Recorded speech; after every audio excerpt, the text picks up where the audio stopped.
तर मंडळी आज हा नागपंचमी. हे बघा नागबीग पूजून झालेलो आणि आता दुपार झाली. आम्ही वाट बघतो नेवऱ्यांची वाट बघतो कधी हय ठेवतात आणि आम्ही हय उचलतो. हे बाबा निवेद्य इलेलो आणि थोडा आधी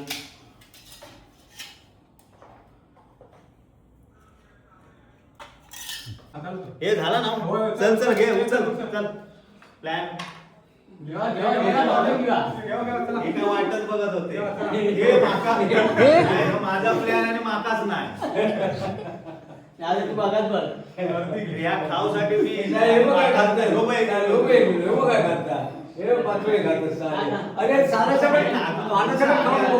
अरे हसून ह्या उचलूसाठी मी हाय बसलोय तर माकाच नाही काय तर बघा. आमच्या पोटात दुखत पातोळे खाऊ केव्हा अर्धे अर्धे आमच्या वाट्याक अर्धा असेल.